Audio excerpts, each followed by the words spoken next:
G'day, legends. Today we are once again going to be talking about Kamaru Usman, UFC 310. Now, if you were on last night's stream, you would have caught up on all the news of this. So, sorry for wasting your time clicking on this video, boys. But there are another 100 to 200 bloody legends that watch the channel that weren't caught up on it. So that is what we're going to be talking about in today's video. If you're one of the regular stream viewers, I'll see you this afternoon for a stream, boys. Right, let's get into it.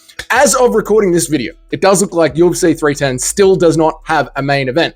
But it is very obvious that we are moving in the direction of the former legend, Kamaru Usman, right? And the upcoming destroyer of the division, Shavkat Rakhmonov. Shavkat has done an interview on the Ariel Helwani show with his manager, where he says that the negotiations with the UFC are still in progress, and that Shavkat would like to fight Kamaru Usman next. And that is what the UFC are probably going to go with, right? Dana White, he's way too busy matchmaking the power slap. I think he's letting a random name simulator do the matchmaking at the UFC lately. That, or he's just woken up Tony Ferguson from his latest comatose knockout and just letting him have a bloody go at it, mate. Let's have a look at what Shavkat had to say with his manager on Ariel Helwani's show.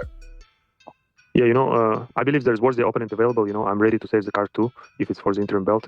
And I believe Usman is the worthy opponent who's also probably going to be ready to jump in, to face me. And so maybe this question is for you, Sayat, since you are his manager. Is there any talks of this happening? Is there any talks of keeping him on the card and fighting someone like Usman for an interim title? Yeah, right now negotiation is going on, and obviously they're talking. I don't know if he's talking to someone else, but I'm sure they offered to Kamaru too. That's it. That's it. And that does seem to be the best we have to go on. We'll talk about the other options in this video. But it is wild, right? In 2024, a man that is coming off 3 losses in a row is being considered for a title. The UFC, the standards at the UFC, they are lower than our standards at 3 a.m. on a Saturday night. You know what I'm saying, boys? Kamaru Usman has also posted on his Twitter and his Instagram saying that he is ready to go as well. Kamaru's in camp, ready to get the call up. I do feel like behind the scenes, this is all but done. Now, you might be asking, you beautiful MMA degenerates out there, where the hell is Leon Edwards, right? Leon Edwards is a former champ. He was the last one to hold the belt. He defended the title against Kamaru Usman. Surely, Leon Edwards should be able to get a rematch. He's also coming off a loss, but he is the more recent champion. Well, Kamaru Usman has absorbed the power of Colby Covington. This is what the UFC athletes do not understand. You need to be a bit of a talker in the UFC. You've always needed to be a bit of a talker. Look at Chael Sonnen's career. But now more than ever, my friends, under the TKO banner, you need to be a talker in the UFC. Dana White says it all the time. This is an opportunity. This is a platform. You essentially need to treat the UFC almost as if it's YouTube, right? And you have got to sort of create your own content in the brand of the UFC platform to get it out there in front of the consuming MMA audience. And Leon Edwards has done the equivalent of Lucas Tracy just turning his channel off, right? Just quitting YouTube. Maybe one day we'll see a Leon Edwards back again with a hat on. Who knows? But as far as we are aware, Bilal Muhammad beat the piss out of Leon Edwards so badly, he's hiding under a zinc roof somewhere screaming, "Don't look at me now!" Somewhere. He's hiding away from the MMA community where he could have got himself a title shot if he had just been a little bit yappy. Look, let's break down a couple of things here that are relevant. Okay, number one, does Usman deserve it coming off 3 losses? Absolutely not.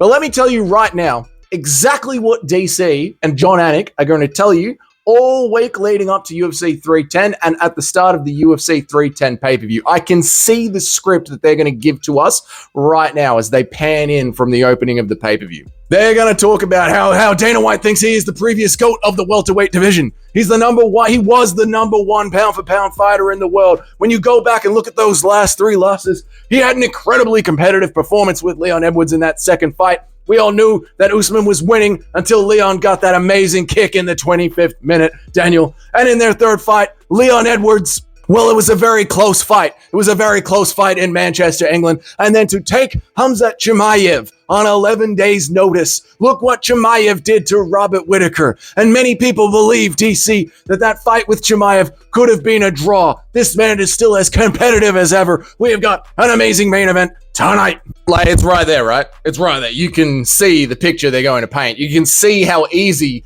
it is going to be for the UFC to sell it to us. Now, who does deserve an interim title if there is going to be one? Well, obviously, it should be the bloody future GOAT of the sport, future top 5 best fighter of all time, bloody best boxer in the UFC, mate. It should be Jack Della Maddalena, right? He's the one who deserves it, okay? But this brings me to my second point. People are saying that there shouldn't even be an interim title, especially people from Bilal Muhammad's team and Bilal Muhammad himself. He thinks he's only going to be out for 6 to 8 weeks. That is 6 to 8 weeks if everything goes well, right? Jack Della Maddalena has been out for so long because the antibiotics to treat that horrible, horrible infection on his arm didn't go well. He had to keep redoing the surgery and keep redoing it, right? That's why Jack Della Maddalena has been out for so long. Last we heard from Jack, he can't start training again until December, right? That's when everything's cleared up and he's ready to get back in there. And people have said, and luckily I've had doctors reiterate this to me on the channel, that if the IV drip doesn't take and the antibiotics do not take to Bilal Muhammad, he could be out for up to 6 months. It could be 6 months recovery time before Bilal is ready to go again. So right now with Bilal Muhammad, we are in a classic Dana White, we're just gonna have to see what happens, guys. We're in a classic, we're just going to have to see how the antibiotics and how the feeling goes, right? So there does need to be an interim title here. I do believe it is justified for an interim title here. And Usman has done the right thing. With a man of his age and his record, he has just sat on the sidelines, like Ian Gary likes it. He's just sat on the sidelines and continued to talk trash until his opportunity to jump in has popped up. Ian, the jokes are just right there, mate. I'm sorry. Anyway, Jamal Hill is going the same route, and it seems to be working for Jamal Hill as well, right? Jamal Hill sat there being annoying on the sidelines, and it looks like once John Jones and Stipe Miocic have their little retirement bout and both piss off, it's going to be Tom Aspinall versus Alex Pereira for the heavyweight title. And what are we probably going to get in the meantime? We're probably going to get Jamal Hill versus Magomed Ankalaev. Jamal Hill coming off a knockout is probably going to be able to fight for an interim title. It's amazing, isn't it? That's just the way that the UFC works, and these fighters need to start understanding it, you know? Those who play the game get the reward. Now, that is where we are at with welterweight and everything that is going on. I believe there is an announcement for UFC 310. Could be today, could be tomorrow. Dana White is a massive trumper. He might wait a couple of days and let the news of whatever happens in the news cycle today with the US election. But I do believe maybe by the end of the week, we will have news on UFC 310. And if I was a betting man, I'd be betting that it's going to be Shavkat Rakhmonov versus Kamaru Usman for an interim title. Last little bit of news for the day. The UFC is celebrating their 100th event at the Apex this weekend, and they put up a 2.5-hour video celebrating not the top 100 knockouts at the UFC Apex, but just 100 fantastic knockouts at the Apex. They scrubbed Francis. Francis Ngannou's knockout of Stipe Miocic does not make the list. I don't know if it's a list of the top 100, but it's not in there, right? They are so petty and angry at Francis for going and getting himself paid. They are giving him the old Demetrius Johnson Thanos snap.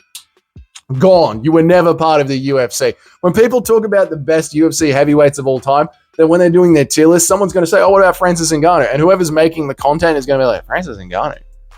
He never fought for the UFC. I go on UFC Fight Pass, I can't find it. If you go to UFC Fight Pass, you won't even find Francis Ngannou. That's a joke. That is there. But you know what I'm saying. That's the kind of future that Dana White is trying to set up for Francis. I'm sure, Dana, this was just yet another production team mishap. Like when you deleted, you had to pause the video and cut out Francis's name mid-sentence from what Israel Adesanya was saying. Just a production team hiccup. That level of editing.